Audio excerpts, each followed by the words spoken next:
समजून घेतलं पाहिजे।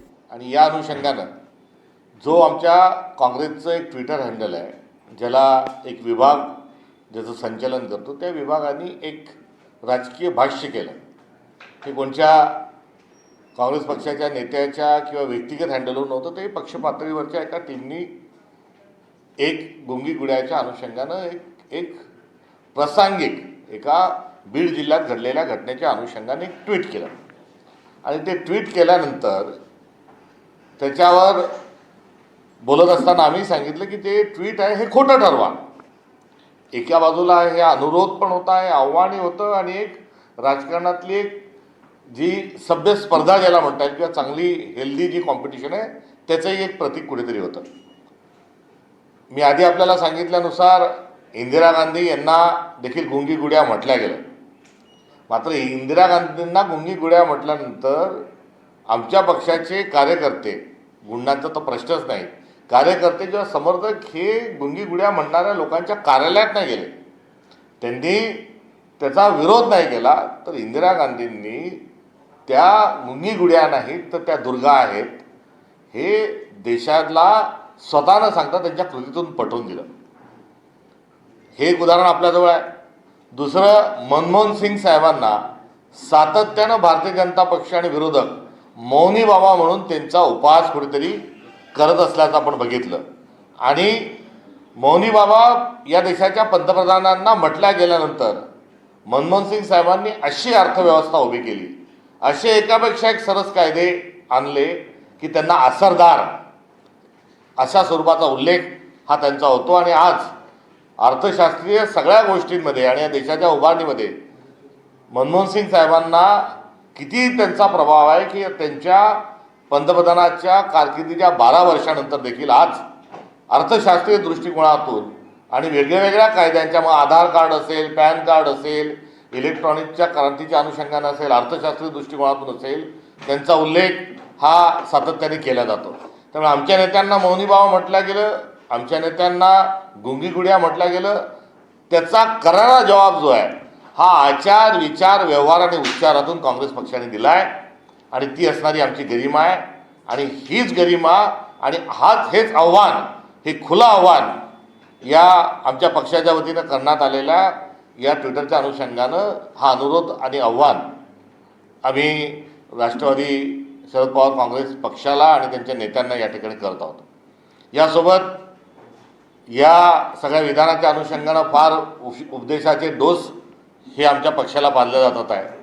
त्या संदर्भात देखील मी या ठिकाणी सांगू इच्छितो की सभ्यता काय असते। आणि जेव्हा उपमुख्यमंत्री या बारामतीतून निवडणुकीला उभ्या होत्या त्यावेळेस संस्कृतीचा, सभ्यतेचा, संकेताचा भाग म्हणून काँग्रेस पक्षानं त्यावेळेस उमेदवारी आमची विड्रॉल केली। आम्ही आमचा सुनेत्रा पवारजींच्या विरोधातील अर्ज वापस करताना मला तब्बल 5 वेळेस प्रधानमंत्री सुद्धा झाल्या, त्यावेळेला सुद्धा त्यांच्या विरुद्ध असलेले जे काँग्रेसमधलेच लोक होते ते त्यांना गुंगी गुडिया म्हणून चिडवायचे। परंतु काही दिवसांनी त्याच गुंगी गुडियाने इंदिरा गांधीने एका पाकिस्तानचे 2 पाकिस्तान करून टाकले। तर नुसतं बोलत राहिलो म्हणजे फार मोठं झालं अशातला भाग नाही आहे। कोण किती काम करतो आणि थोडासा वेळ तर द्यायलाच लागतो, तो वेळ तुम्ही देणार की नाही देणार।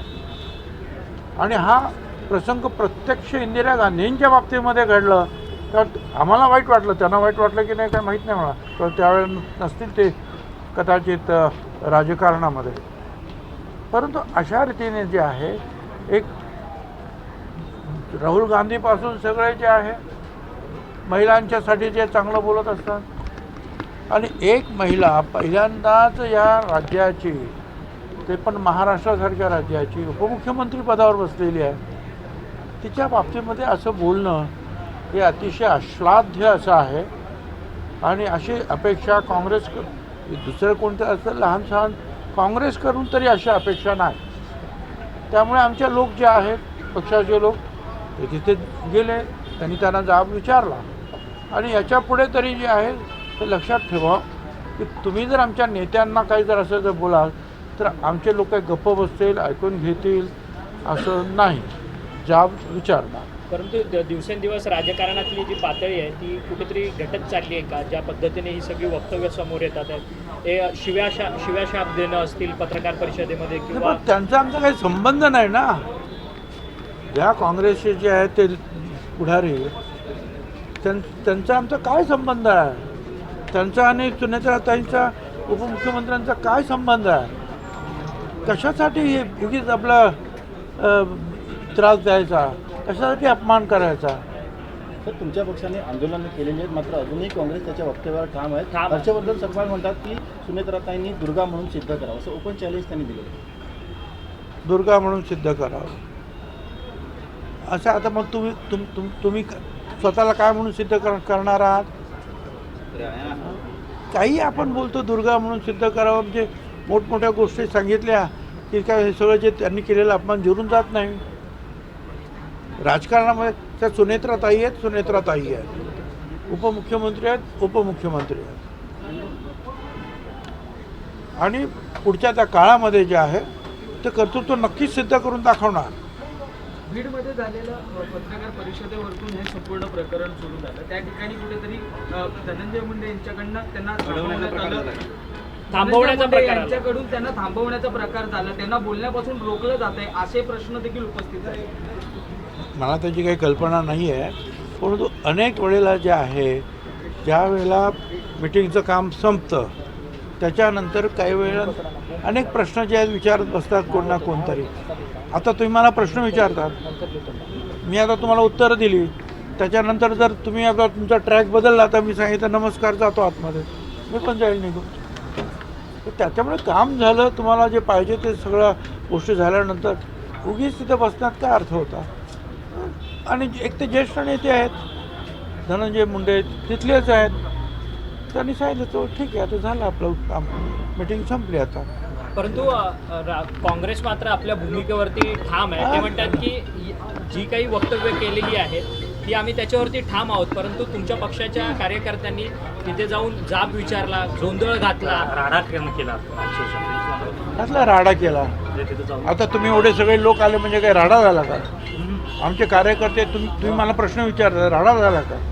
तसेचे आमचे कार्यकर्ते तिकडे गेले आणि तुम्ही असं आमच्या नेत्यांना बोलू नका हे सांगण्याचा आम्हाला अधिकार नाही आहे कार्यकर्त्यांना. त्याला राडा कसा म्हणायचा? का दगड मारले, काचा फोडल्या, काय केलं? काँग्रेस प्रदेशाध्यक्ष हर्षवर्धन सपकाळ म्हणतात अजित पवारांच्या मृत्यूच्या संदर्भात न्याय देण्याकरता अशाच पद्धतीने राष्ट्रवादी काँग्रेसने उतरलं पाहिजे रस्त्यावरती म्हणून. ठीक आहे, त्याचे जे आहे तो उपदेश करण्याची तुमची काही गरज नाही. आम्ही इथे समर्थ आहोत, आम्हाला माहिती आहे काय करायला पाहिजे, कधी रस्त्यावर उतरायचं आणि कधी नाही याचे धडे तुम्ही द्यायची काय गरज आहे? आमच्यासारखे आयुष्य पूर्णपणे रस्त्यावर लढण्यातच गेलेलं आहे. तर गेल्या अनेक वर्षापासून रायगडच्या पालकमंत्री पदाचा तिढा कायम होता. होते आता मुख्यमंत्री मिळणार असं कळतंय. मला काय कल्पना नाही. मुख्यमंत्री जो काय निर्णय घेतील तो मान्य करावा लागेल. परंतु भुजबळ साहेब तुमच्या पक्षामध्ये कुठे आलबेल नाहीये का? कारण की ज्येष्ठ मंत्री म्हणून तुम्ही स्वतः येऊन आता तुमच्या राष्ट्रीय नेत्याची पाठराखण करतात, परंतु तुमच्या पक्षाचे प्रदेशाध्यक्ष असलेले सुनील तटकरे किंवा प्रफुल्ल पटेल हे मात्र त्यांनी साधं एक ट्विट सुद्धा केलेलं नाही या सगळ्या वक्तव्याच्या संदर्भात. अरे ते मला असं वाटतं ते कदाचित दिल्लीच्या त्यांच्या राज्यसभेत आणि लोकसभेमध्ये असतील काय. आता मी इथे जवळच आहे, मंत्रालयातून इथं मी आमचा मंगळवारचा इथे वार असतो लोकांना भेटण्याचा, म्हणून तुम्हाला भेटलो. आणि आमचे जे काही प्रवक्ते वगैरे आहेत त्यांनी रिॲक्शन दिलीच आहे ना अगोदरच सकाळपासून. आणि रिॲक्शन वर्तमानपत्राला म्हणजे जसं मीडियाला दिली तसं काँग्रेसच्या ऑफिसमध्ये जाऊन सुद्धा त्यांनी ते विचारायचं काम केलेलं आहे. आम्ही जर काँग्रेसच्या नेत्यांना असं काही बोललो तर काँग्रेसचे कार्यकर्ते सुद्धा आम्हाला विचारायला येणार की तुम्ही का असं बोललात. ते नवीन काय, तुम्ही तुमचं काम करा, आम्ही आमचं काम करू. सर हिंदी में जानना चाहेंगे जिस तरीके से कांग्रेस ने सुमित्राताई पवार को भूमि बुढ़िया का है, इसको आप कैसे देखते हैं? जे आहे तो एकीकडे त्या ट्विटमध्ये घटनेचं वर्णन आहे, पत्रकारिताच्या संदर्भामध्ये त्यांचा सन्मान वाढवण्याच्या अनुषंगानं समर्थन आहे आणि प्रश्न विचारलेले आहेत त्याच्या लोकप्रतिनिधी उत्तर द्यावेत हेही त्यामध्ये आहेत. आणि त्यामध्ये